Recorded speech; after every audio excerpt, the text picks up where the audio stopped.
Hi, I'm Sebastian Bloch, CEO of Asobo Studio, and today we're going to talk about aerodynamics.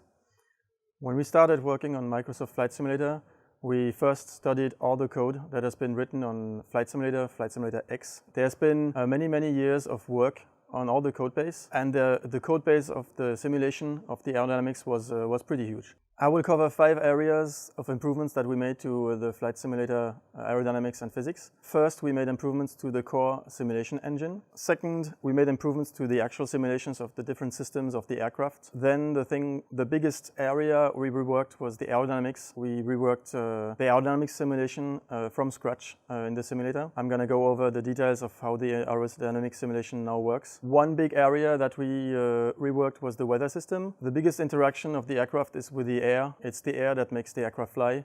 And so we reworked how the air was simulated in the world. We're creating a full simulation of the airflow over the planet. And I'm going to explain how the airflow interacts with the world, the environment, and also with the weather.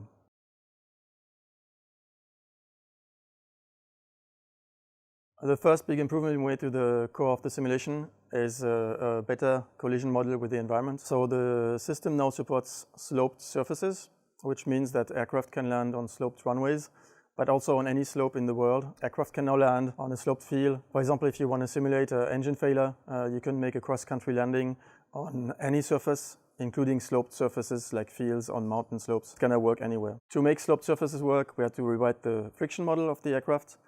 So tires are now correctly simulated with dynamic friction, static friction. All the friction parameters have been improved, and so like the rubber now really behaves on all different surfaces like tarmac, cement, grass, earth, exactly like it should. And also on slopes, if the tires start to skid, they're gonna skid exactly like they should with realistically simulated dynamic and static friction. So we also improved the way the bumps on the ground are handled. They are now realistically simulated, and the way the brakes are simulated. So this allows for planes to come to a full stop even on slopes, and that's when they transition from dynamic friction to static friction. And planes can really come to a complete halt exactly as they should on slopes. So when you do a landing on a sloped runway, you can now roll and you can stop on the slope, turn around and take off again. We also rewrote the integration system of the simulation.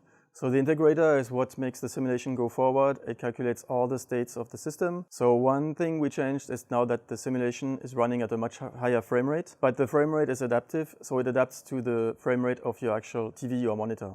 This means that the simulation is much more smooth. Whatever the frame rate of your display, even if you have slower frame rates, frames are exactly going to match the display. And also the simulation is always going to run at a higher frame rate. So even if your frame rate goes down, the simulation stays at a high frame rate and you don't lose anything of the realism. Planes always behave as they should, whatever the frame rate. Another big change we made to the integrator is the way the integration now works. It's much more realistic, and it has removed one artifact that was present in previous versions of Flight Simulator, which is that planes felt like if they were on rails. It's because the old integrator was resisting change, and it was forcing planes to always move more or less in a straight line. So the integration is now super realistic. It's exactly moving the aircraft as they should in the world. Spins are much more realistic now, and planes don't feel on rails anymore. So we changed that and removed the effect of planes being on rails. We also reworked the inertia matrices. They are now more realistic, which means that the mass distribution of aircraft feels more real, and planes, when they rotate, when they yaw, when they pitch, when they roll, they feel much more realistic now as they travel through air.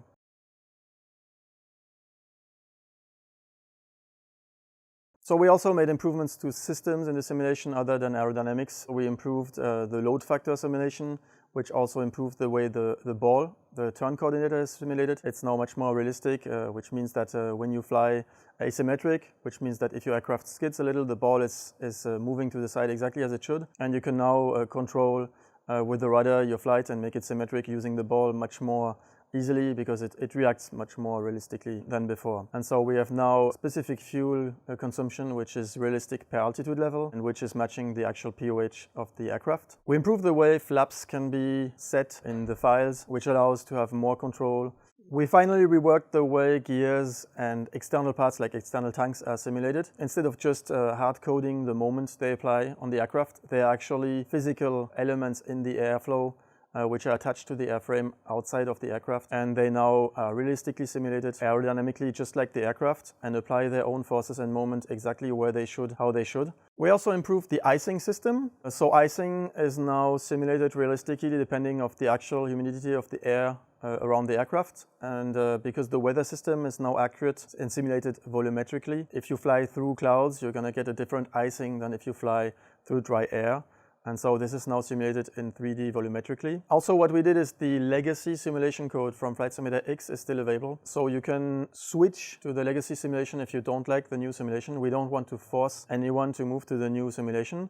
So all aircrafts have been reviewed with professional pilots who have many hours flying these aircrafts, or test pilots from the manufacturers. So we've gone over the aircrafts which were already matching POH when we presented them, but to make sure they actually are controlled exactly like they should, there's many parameters that we set that are not actually present in POH, such as how fast the aircraft is gonna roll when you move the yoke to the left, for example, depending on your airspeed. This is data that is not always available, but that professional pilots feel. They know how agile the plane is at what speed. And so these are parameters that we set with them, and we reviewed the whole aircraft to make, for example, stalls as they should be, or if an aircraft can spin or not, or the way basically they behave so that they don't just match performance parameters from the POH, but actually feel as the real aircraft when you fly them in real life.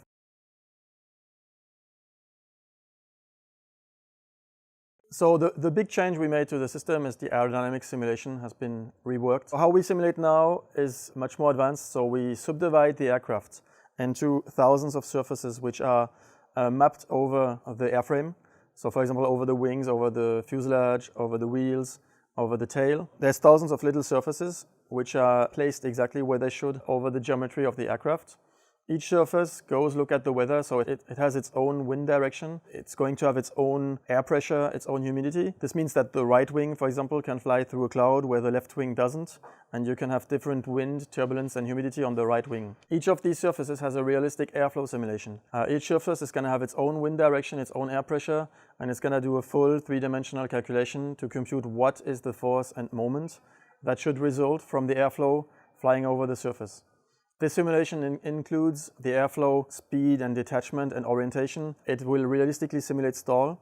The stall is when the airflow is actually bent too far by the surface and the airflow cannot stay attached to the air surface anymore. So this is now simulated surface by surface, which means that we can have a left wing stalling, especially because of the weather and the full realistic simulation of each surface in the world.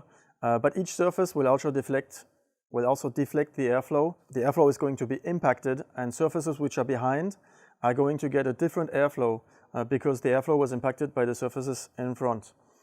So this, for example, is going to allow more aerobatics. So for example, the airflow is coming from the propeller and is hitting the tail. And that's how you can, for example, enter into a flat spin or some of the figures. So for example, when you can do an inverted spin, that's because the propeller hits the tail. And this is now realistically simulated.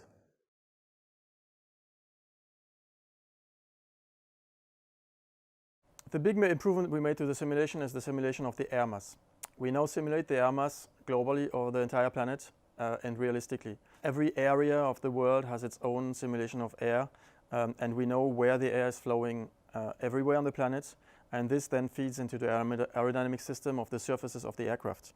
So this means that, for example, we will have volumetric clouds, which you can see in the world, which are going to match the airflow. For example, on TCUs, on towering cumulus clouds, usually it's a kind of cloud which exists because there's a lot of updraft of air. But when they get really big, there's an updraft on the side, and in the middle it actually goes down. That's basically why they're so dangerous, and you should never in a small aircraft get close to a TCU. In a big aircraft, you're going to get a lot of turbulence. And so this is now simulated.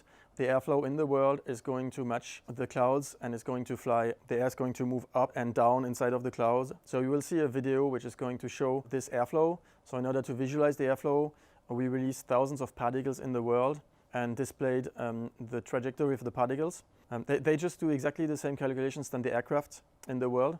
So each particle samples the world atmosphere, exactly like each surface on the aircraft. So you can see on clouds that the air is moving up and down. You can see the turbulences, which is when the airflow of the particles changes color and the particles move more randomly. So these are like wind shear or turbulences. Some of the air may go up because it's in the middle of the cloud, some may go down, and at the edges you get shear. So this is all now naturally simulated, and we have all the updrafts and downdrafts in the world which match actually the weather.